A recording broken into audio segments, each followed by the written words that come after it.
এই যুদ্ধের আগে একটা সাধারণ নির্বাচন হয়েছিল, এটা মার্শাল ল গভর্নমেন্টের আন্ডারে, ওইটাও কোনো সংবিধানের আন্ডারে হয়নি। মার্শাল ল যখন জারি থাকে সংবিধান তখন সাসপেন্ড থাকে, সামরিক ফরমানের মাধ্যমেই হয়েছিল। কিন্তু জনরায়কে পাকিস্তানি শাসক গোষ্ঠী এবং সামরিক বাহিনী তারা সম্মান দেখাতে ব্যর্থ হয়েছিল,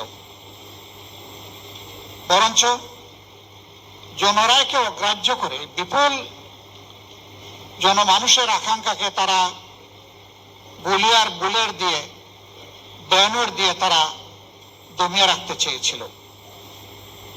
নির্বিচারে মানুষ খুন করেছে, মানুষের ইজ্জত লুণ্ঠন করেছে, সম্পদ ধ্বংস করেছে, দেশকে পোড়ামাটির দেশে পরিণত করেছে।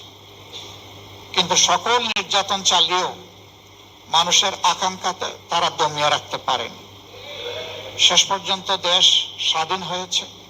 আরেকবার সেই লড়াকু সমস্ত যোদ্ধাদেরকে অন্তরের অন্তঃস্থল থেকে গভীর কৃতজ্ঞতা জ্ঞাপন করছে, যারা আমাদের জন্য একই মানচিত্রকে স্বাধীনতার মোড়কে উপস্থাপন করেছেন, যারা আমাদেরকে একটি সম্মানজনক পতাকা হাতে তুলে দিয়েছে।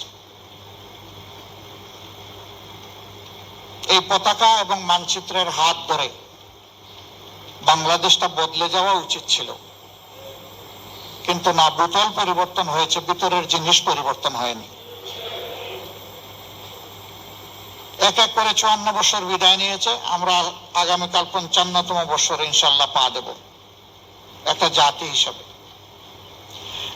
দ্বিতীয় বিশ্বযুদ্ধের পর জাপান কি অবস্থায় ছিল সবাই জানেন, কিন্তু মাত্র 3 বছরের মাথায় তারা বিশ্বকে চমকে দিল।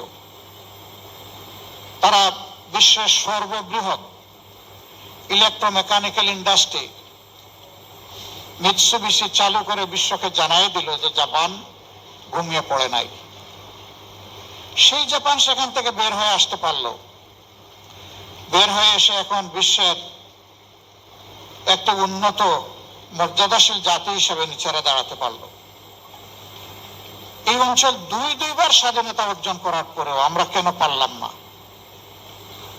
এই না পারার কারণ আমাদের সাধারণ জনগণ নয়, এই না পারার কারণ হচ্ছে নেতৃত্বের ব্যর্থতা, লোভ, অদূরদর্শিতা এবং সীমাহীন দুর্নীতি। দুর্নীতি শুধু টাকা পয়সা হাতলালে হয় না, হ্যাঁ এটাও দুর্নীতি। সবচেয়ে বড় দুর্নীতি হচ্ছে মানুষের অধিকার হরণ করা, অযোগ্য লোকদেরকে যোগ্য জায়গায় বসিয়ে দেওয়া, যোগ্যতা সম্পন্ন লোকদেরকে অপমান করে তাড়িয়ে দেওয়া, এটি হচ্ছে সবচেয়ে বড় দুর্নীতি।